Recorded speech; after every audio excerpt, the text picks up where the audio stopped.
is Kundai Chinyenze. Today I'm going to talk to you about what we have in stock, reviewing the current status on products to address HIV prevention. Significant progress has been made in the reduction of new HIV infections. As of 2020, UNAIDS tells us that there were 1.5 million new infections. This was against a target of 500,000. Significantly more work needs to be done to be able to reach our goal in the coming years. We know that the HIV epidemic is diverse globally, with regional differences in incidence and the populations that are affected. We see that among female sex workers, men who have sex with men and transgender people, that they are disproportionately affected by HIV, sometimes facing up to 30 times higher risk of HIV acquisition than the general population. When you look at adolescents and we see the infections that are coming out of these populations, 6 out of 7 new infections in adolescents are actually among girls, much more significant than their male counterparts. Thankfully, we have an expanding HIV prevention toolbox that has come a long way since the years of the 3-pillared ABC: abstain, be faithful, and use condoms. Now we have a range of tools that are able to address various populations and can be used in various combinations to be tailor-made for the different populations, whether you're looking at prevention of mother-to-child transmission or you're looking at prevention HIV infection in people who inject drugs. Looking at voluntary medical male circumcision, this is one tool that is a one-time measure and offers lifelong protection. We have seen data that shows 60% reduction in heterosexual transmission of HIV from women to men. And as the goal that was set in 2016, that was looking at attaining 25 million additional circumcisions by 2020. What we have reached is 15 million by the year 2020. We continue to see challenges in the rollout of programs such as this. And one of the challenges that came out in the voluntary medical male circumcision programs is a challenge as related to reaching men at higher risk of HIV. And some of the reasons that were raised are around fear of pain, low risk perception, and low support from partners. And this does impact the ability of men to seek out some of these tools. Turning our attention to PrEP, this has been very topical over the past few years. Kate Segal reported at HIV R4P that there have been 1 million PrEP initiations in 2020. And this is very encouraging to see a rising trend in oral PrEP use. Unfortunately, this is only 30% of the target of 3 million that was set by UNAIDS for 2020. And whilst we see positive trends in places such as London and Europe in terms of uptake of PrEP, in sub-Saharan Africa, we continue to see low uptake in young and mobile populations, as well as female sex workers and women at risk.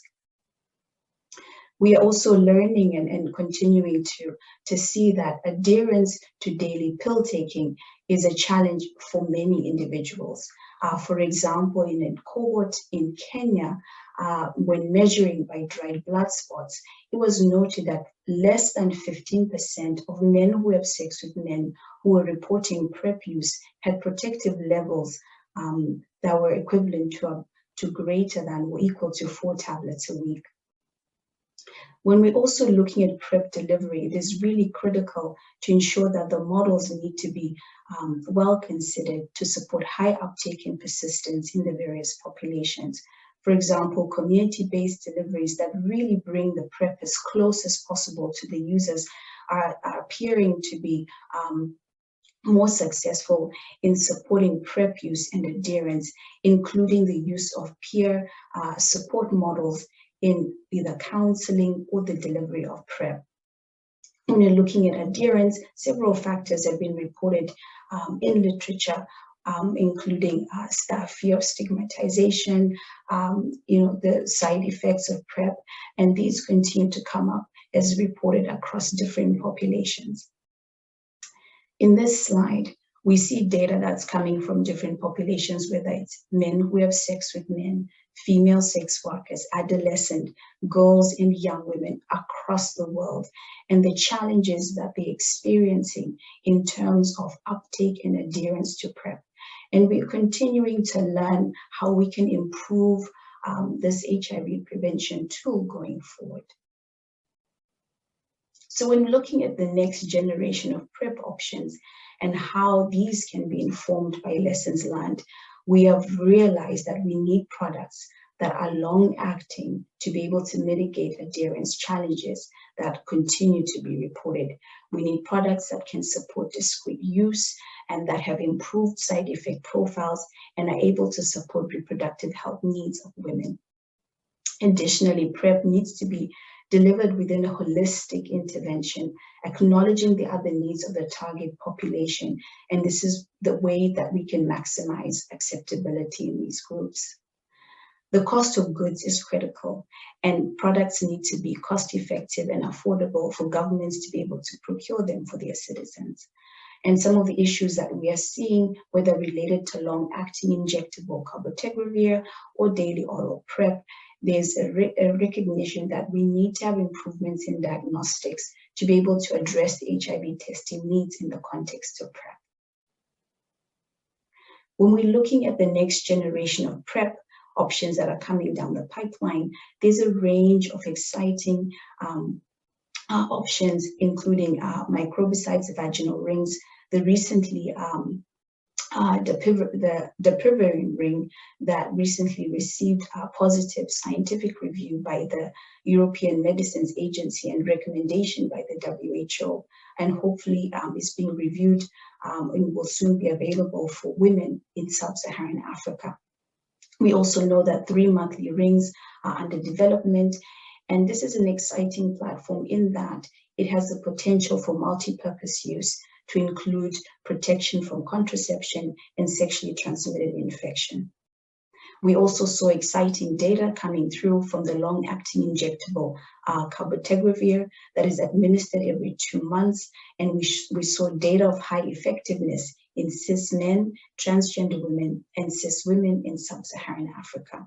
Additionally, we hear of lenacapavir that's under development and will be able to be provided every 6 months.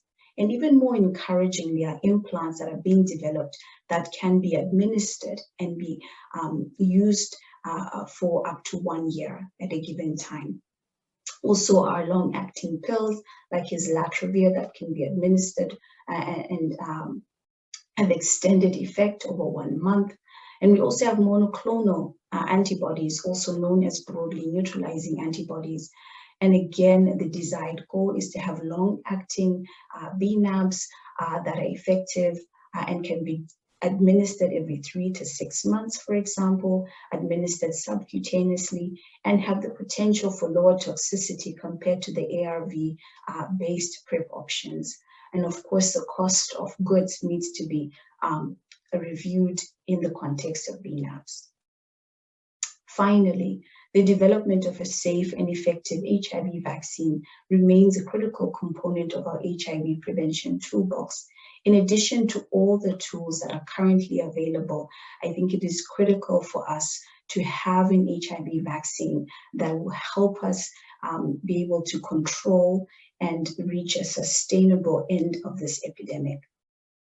When we're looking at the desired target product profile of the HIV vaccine, we're looking at a vaccine that would have long-lasting protection, if possible, bringing lifelong protection.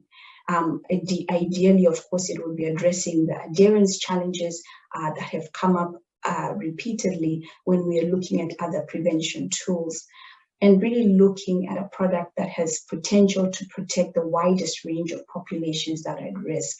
Additionally, you'd want a vaccine that has few doses, that has a favorable cold chain to be able to be widely rolled out in low and middle income countries, and has cross-clade protection to be able to protect against the strains that are circulating globally. In conclusion, the HIV epidemic remains a significant global challenge.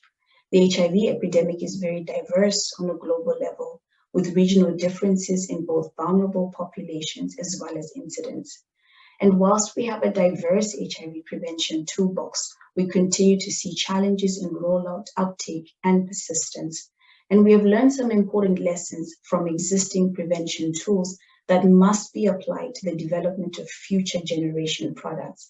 And as we're developing these products, we need to be informed by populations that are in need, so that we ensure products that are appropriate for the context where the products will ultimately be used. In closing, I would like to acknowledge the broad range of stakeholders, researchers, organizations, and participants that take part in the development of, in the continuing development of HIV prevention tools.